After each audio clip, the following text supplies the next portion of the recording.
What up? What up, my guys? Welcome to another show, man. It's NBA Talk with Jay. We got our guy Rob Veno here with us, the legend from Wager Talk. What's up with you, Rob? Everything cool with you, my brother? Everything is good today, Jay. How about yourself? I'm not too happy coming off of a pair of losses. Lost yesterday, Clay Thompson. I had some on Warriors money line, but I'm trying to keep it positive, not really harping on. I was really pissed yesterday. You see him go to the line. It's supposed to at least make one of them. So I had money line, some -2, some -2.5. It screwed off everybody. So, but not only that, people that had Grizzlies money line as well, I'm sure they're pissed off. That's why if you're taking points, I always take points. If it's from now on, man, some 1-3. It's tough, man, but I'm gonna have to give out money line, guys. From here on out, I don't care if it's 1-4. I'm taking the money line. You can do what you want, but adapt and adjust. It's the playoffs, guys. So it's 2 games today, right? We're trying to get some cash, Rob.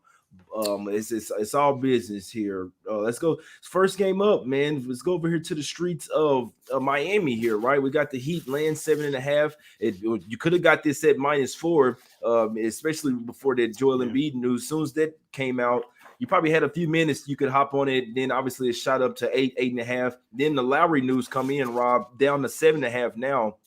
What do you think happens here? How will the Sixers look without Embiid? Without Embiid, Harden in the guys, right? What are we doing here, Rob? The Harden going for 40 tonight?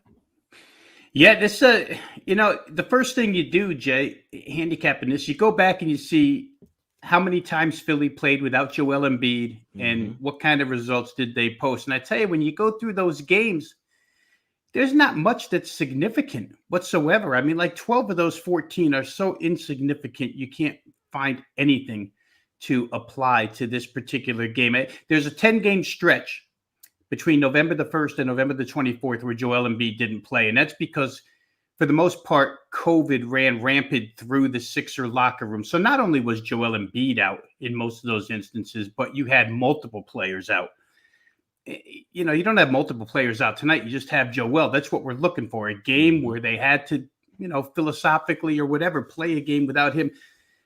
Come up with a couple, maybe.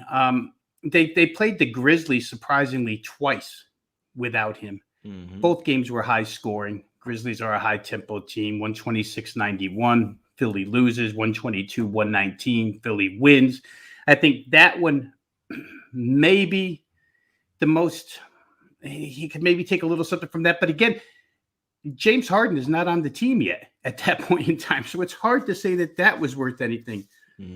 So let's go through what we think might happen here tonight when you try and play without Joel Embiid. I don't think Philadelphia can be all that successful half-court slowdown. Right. I think you got to pick it up a little bit, and you see some quotes from Philadelphia that indicates, I think I read one, I probably have it here somewhere, but it was to the effect of, we saw what we did well against Toronto. We need to repeat that, space the floor. I think it was Tobias Harris talking about this. We need to space the floor and make shots.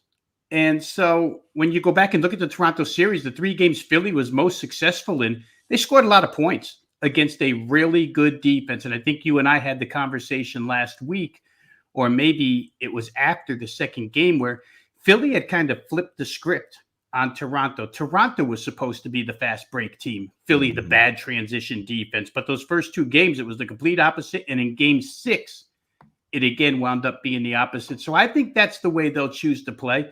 I mean, who wants to have Miami set up on defense and have them come at you? You saw their quotes from Eric Spoelstra. We know this is going to be a fist fight. We expect a fist fight. We're a defensive-minded team. And so they want you in that grinder. Philly probably moves it a little bit. It comes down to shooting, Jay, and how good at this point, and there's differing opinions, how good do you think James Harden is at this point? Some people think that when he has to have it, he's got it. Some people think he's lost it. I think Miami knows there's a possibility for Joel Embiid to come back in game 3. Therefore, you got the first 2 at home. You got to make these count. Jimmy Butler so much has said so, and I think they will make them count. Kyle Lowry, again, Miami's that team in the NBA that finished with a number 1 seed in the East, despite the fact that they probably played with more lineups than any team in the NBA due to injury. They're very, very adaptable. I kind of like them here, Jay. So I think I side with Miami full game. I think I side with Miami even -1.5 in this series. I don't think it Mm-hmm. goes much longer than 6. I think they can get these first 2, and if they win this series 4-2, I'll win that bet. So I'll leave you with that series bet: Miami on the spread -1.5 games, and Miami tonight -7.5. Yeah, I'm with you on that. I didn't lay the 7.5 with the Heat. I am on a better number, so it's nothing official for me on this game. But I don't think that they'll let down, right? We know that game up there in Philly. There's a lot that we could say about it. The Heat, whether they were, we don't know what they were doing then when they lost those 4 to 5 straight games. It started with that game up there in Philly. Obviously, a lot of people was on it. I was on that game before Embiid and Harden were ruled out. Then they ruled them out, and the Heat absolutely laid down and tanked that game. I don't know. I don't know what happened in that game, but I don't see that happening in the playoffs, right? Where every game is a must win. This isn't regular season. You're not ducking. You're not trying to get a certain seed, all this. You're trying to win every single game possible. So I do think we get the best effort from the Heat tonight. PJ Tucker should be playing in this one. Butler already said he's going to play. So everybody should be in other than Lowry here. I'm not scared of the question for the injury report here, guys. If you are just now betting the Heat, you are somewhat late to the party. This is the playoffs, guys. These guys were lines. These lines have been up for a while. It was Heat -4 for at least a couple of days. So, I mean, it's up to 7.5 now. I still like it. I'd still lean with the Heat. Obviously, you get that level. You get that. You worry about their mindset, thinking it's going to be easy. But I don't even think Harden and the boys can get it done.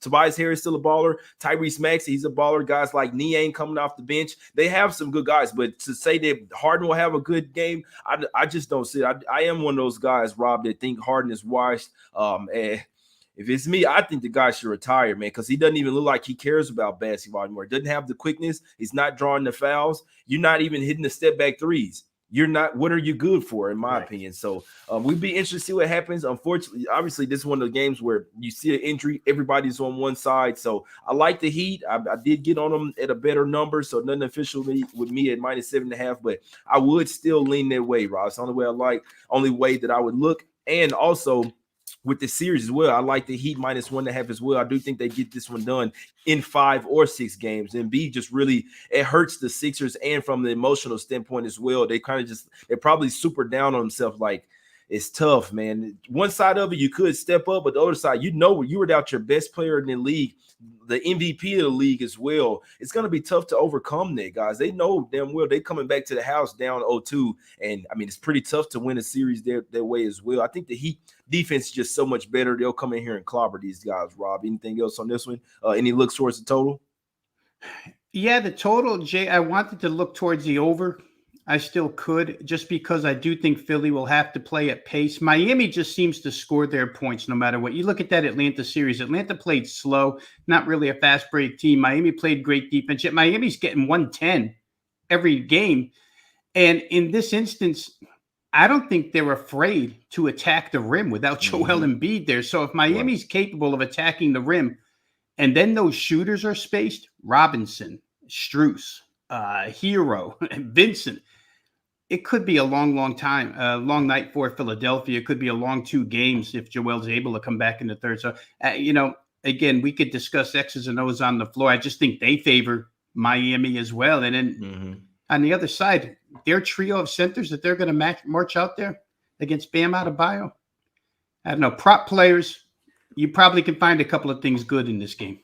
We better not see DeAndre Jordan in this game. I mean, it's another guy. They got paid his money. They don't care about playing basketball anymore, guys. At some point, we got to be real with ourselves, man. It's a different day of the NBA. These guys are getting paid $20-30 million a year. It's not necessarily like the old days, man. Now they're ready to live up their life. I mean, maybe the first 5 good years, you'll get some good years. But DeAndre Jordan, perfect example, man. Y'all seen this guy play? Like, literally, the fans in Philly would start to say they will literally start throwing stuff on the court if they see DeAndre Jordan get out on the floor. That's how bad he was, guys. The Lakers let him go. Let's just put it that way, guys. And they needed a center better, worse than anyone. You see what I'm saying? So we shouldn't see DeAndre Jordan, and they're running out of centers, right? They got Paul Reed. Maybe have to put Niang at the center, but I don't think we'll see DeAndre.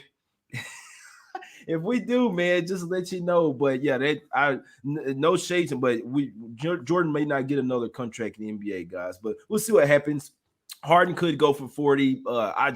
I don't see it, guys. We'll see what happens with this one. Can't wait to watch this game. I'd be leaning towards the Heat here, even at the -7.5. I'd be surprised if they didn't win this one by double digits, Rob. Let's go up here to the streets of Phoenix here, right? This one's going to be easy, Rob. Suns, -6. They own the Mavs. They beat them all 3 times during the regular season, guys. It's going to be easy, right? It's going to be 4 straight. It's going to be a double-digit win by the Suns, Rob. What are you thinking here? Well, again, I think those 3 season series are meaningless. Exactly. Right? I mean, they have nothing to do with the teams we're going to see on the floor tonight. A couple of those games were played way back in November, I think, Jay. They were part of a back-to-back in Phoenix with a game in between. Luka didn't play in one. Mm-hmm. And then the third game they played, it was still before the trade for Dinwiddie. Dallas, a far different team now than they were with Porzingis at that time. So I'll start with the refereeing crew here real quick, just from a totals perspective, what we're noticing so far in the playoffs. Mark Davis, the lead official. Josh Tiven, part of the crew here. Davis has had Tiven. I think Bill Kennedy's the third guy in here, and he's had Kennedy as part of his crew at times during the playoffs as well. He's 5-1 to the under in the 6 playoff games that he's repped so far. And that includes the New Orleans Pelicans, LA Clippers play-in game. So under referee crew here for the 6 games that Davis has been lead official, under the 215 that they're asking you to get over tonight. So maybe a slight lean towards under here, and the fact that both teams are good defensive teams could help you a little bit as well. Again, I think that season series is meaningless. So I'm going to go to a couple other things, Jay, that might be a little offbeat, but that I noticed. And I'll start with this. And because I actually sent you a direct message, but you get enough days to think these things through, right? Mm-hmm. You don't have to jump at your first reaction. And my first reaction was, well, Phoenix is the type of team that has a star defender with size and Mikal Bridges. And then they have a guy with some physicality and Jay Crowder that, off and on they could toss at Luka. And in a long series, you bang him around a little bit and maybe it takes its toll. However, if you look at the other side of that coin, the star on the other team is Devin Booker. Dorian Finney-Smith is every bit the defender that Mikal Bridges is. Devin Booker cannot take the same pounding that Luka Doncic can. And beyond that, Dallas comes at you with a couple more defenders. The Reggie Bullock acquisition, again, I will say, a 3-and-D guy who's very good defensively. And I think they've gotten way more defensively out of Spencer Dinwiddie than they ever expected. So Dallas has their share of guys to throw at the star player on the other side as well. Jalen Brunson, we saw New Orleans come with kind of a philosophy, let's try and tire Chris Paul out. I would think the nonstop motor of Jalen Brunson could, some fourth quarters, maybe Paul's dragging a little bit. So that first inclination that Phoenix is probably going to win here, I don't know that I feel Dallas will win the series, but I feel like when I thought things through and matched them up, it's a lot closer than you would believe at first glance. Dallas is always going to have the size disadvantage at center. It just doesn't matter. They run with Dwight Powell, but they know that, and they adjust for that. DeAndre Ayton played twice against this team. He had 17 and 13 rebounds, 30 rebounds in 2 games. So that shows you. But Dallas overcomes that in multiple ways. Devin Booker, here's what I want to get to because I found this interesting. In the first game of the series, Devin Booker took 21 shots to score 24 points. Second game, Devin Booker took 20 shots to score 19 points. Third game, he took 25 shots to score 28 points, and 5 of those were free throws. That's not real efficient, Jay. If he's just going to throw shots up and Dallas can limit him that way, 1 point per attempt or a little less than a point per attempt, they could be in good shape here. Again, Phoenix has a lot of answers. They've got a really good bench. The 2 Cams, Johnson and Payne, although Cam Johnson hasn't been outstanding yet, but Cam Payne's brings a little bit of juice to that second unit. They've got guys, but the more I look at it, the more I think that Dallas plus points could be worth a look here. I especially think, though, that when I looked at these teams defensively, this probably stays under 215. There's been a rapid push to over, which to me is kind of, I shake my head a little bit. I'm like, why? Why does everybody want over in this game?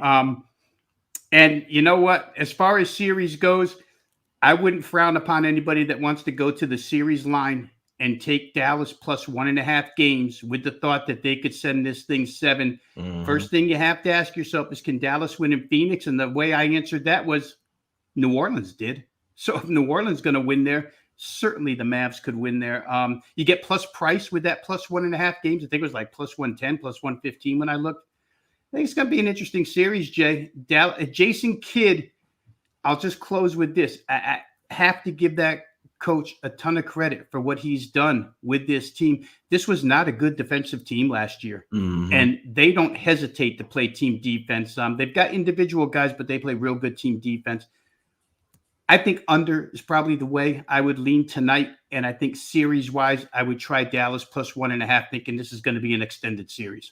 Yeah, I'm with you on that. First, got to give credit to Jason Kidd. I wasn't a fan of the hire. I didn't like it, and he's actually made wonders with this team. He has this team playing like when he was on the 2011 team and they won the championship. Man, that's how he has his team together, going out to dinner, eating. You know what I'm saying? Eating together. They're just so collectively locked in. You see what I'm saying? Defensively, that's where it goes. This team wins games with their defense. They don't really care about their offense. They'll let Luka shoot them there every shot. Him and Brunson and Dinwiddie, but as long as that's the thing. That's why our defense wins championships. As long as you can stop the other team, you have a chance of winning. And I think that this line is somewhat low for the Suns here. You saw the lines during the regular season; they were much higher, like 8.5, right? So they're giving credit to the Mavs here, saying, "Look, this is a lot different team. All 3 matchups, it was Porzingis Mavs out there. A couple games with no Luka out there. You see what I'm saying? So the Suns, they've beaten us 3 straight times this season. You know what I'm starting to notice, Rob?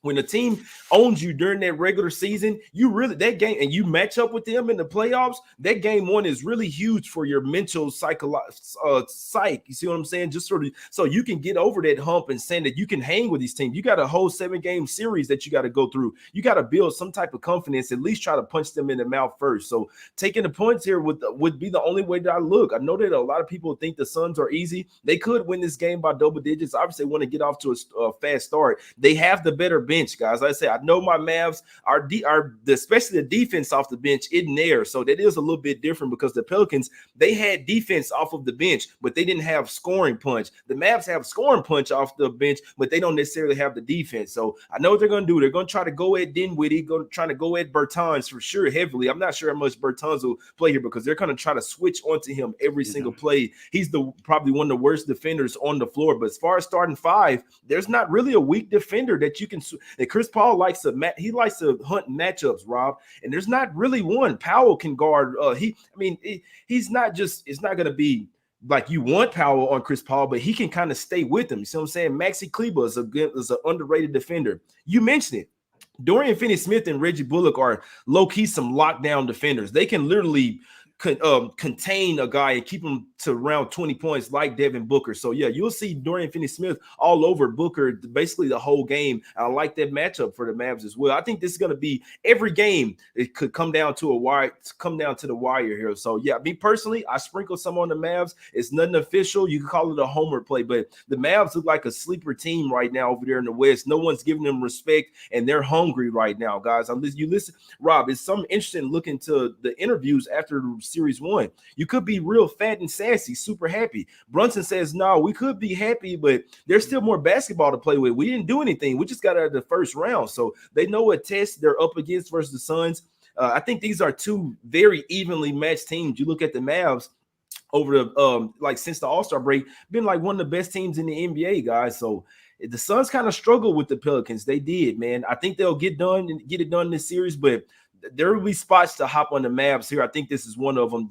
This is my game 1 angle, riding with the team that's lost all 3 out of 4 previous regular season matchups. That game 1 is real huge for your psychological standpoint here. So I do like the Mavs here plus the 6. Like I said, it's a small play for me. I can see anything happening, but this is the playoffs, man. This is the playoffs, Rob. Anything else on this? I do lean to that under with you, Rob.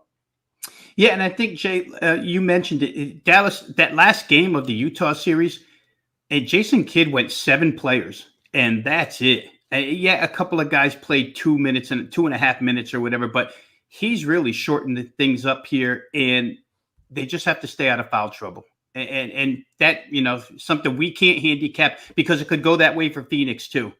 But I do think one more thing when I was listening to you that hit me was Dwight Powell offensively with Luka in the lineup has to be accounted for. And it's not going to be so easy for DeAndre Ayton as to just say, I don't have to guard this guy, because Luka and Powell pick and roll is as good a pick and roll combo. They have a really good friendship with one another, and they know where each other's going on the court. So I think that could play a part here too. For those of you playing props, don't be scared away from Dwight Powell. Points and rebounds maybe, because when Luka's on the floor, he gets his share. Yeah, that's a good point there. Powell will definitely be key. Him and Maxi Kleber as well. Kleber can play some defense. He can guard Aiden. He can also hit threes, guys. One of them games, he hit like 5 threes versus the Jazz.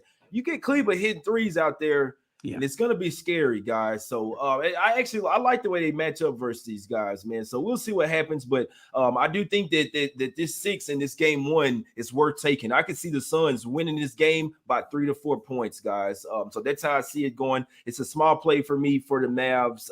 Like I say, it's not even – you guys don't have to ride with me. I'm not telling anyone, hey, take the Mavs with me. It's just what I'm doing. I don't really like these games today. I'll be honest with you. Let's talk about some shirts real quick, man. Plenty of shirts up on the site. If you'd like to support, go to jmoneyismoney.com. If not, it's all good, my guys. It's us against the books.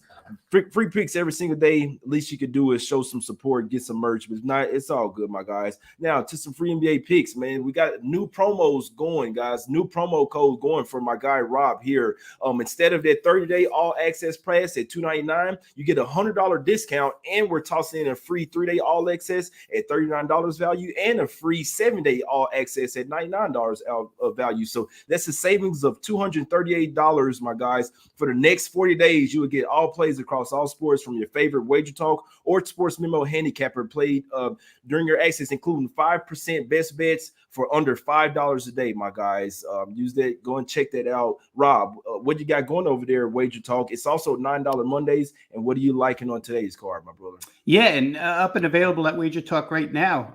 You can get my NBA play for today. It's hard for us to analyze just 2 games, Jay, and try your best not to give away the one you're selling, but I did a pretty good job of it. For the people who are betting the football, I had an early USFL play for this weekend up and available right now, and 1 baseball. So you get something from every sport up and available right now, wagertalk.com. And real quick here, I think for those of you that are leaning towards whether or not you should shop at Jay's online store, I look at John Morant's dad, and I think he shops there. So there's a reason right there. If you want to shop where John Morant's dad buys his glasses, then you go right to J Money's store, because I think that's where he got those things. Him and Usher, too. And Usher. Rob, but one play for today. Anything you like in prop, total, anything? I think Miami, Jay. We said it early, and I'm not really scared of the 7.5. And I know, again, it sounds square, right? Everybody's on Miami. But at this point in time, there's nothing square. It's either going to win or it's not. And in the NBA playoffs, a lot of times it didn't work out in that Memphis Golden State game, you say, but a lot of times you pick the winner and disregard the spread, and the game gets home. In this case, I do think Miami comes out with a lot of fire. As you said, those questionables on the injury list, they play. Miami's guys always play. Lowry's not going to play. The rest will. I like Miami minus 7.5. Yeah. I think this is a Smack City spot, man. I changed the background. I think it'll be 1 dog, 1 fave cover on today's card, guys. So that fave, I believe, is the Miami Heat, minus 7.5. That dog, it's only 2 games. It's plus the 6, guys. I'm sprinkling both. Nothing official for me, but that's what I like. I like Mavs plus 6. I like Heat minus 7, 7.5, guys. I need Heat minus 4, guys, and money line. So that's what I need. I did sprinkle on Mavs plus the 6. It's nothing official for me. This is the playoffs, guys. You don't have to give back all your profit that you made over the regular season back in the playoffs. It gets tougher. There's only 2 games a day. I wouldn't talk anybody out of just waiting to watch the game as a fan. Make some live bets, guys. If you have that option, see how the game is going. Make a live bet. See how the game is reffed. You see what I'm saying? I could not talk anyone out of that. We will not be giving back all of our units in the playoffs, guys. There's a play that maybe 2 plays that I really like tomorrow. One that I've already went kind of heavy on. I'll probably do a live show tonight. I'm doing a total of 5 shows today, guys. Come on, man. Go to the website and get some damn shades or a shirt, man. I'm working for free for y'all, man. Making y'all money. It's all good, though. Let's get some cash. I appreciate everybody for tuning in. Hit the like button, subscribe. It's us against the books, man. We're trying to cash every single day. Let's go to Smack City one time for the one time. Go follow my guy, Rob, on Twitter, at Rob Veno Sports. I appreciate him coming on every Monday. The Mavs 4-0 against the spread last 4 Mondays with my guy, Rob, coming on. You can follow me on Twitter as well, at J Money is Money. One dog, one fave. Let's get some cash today. We out.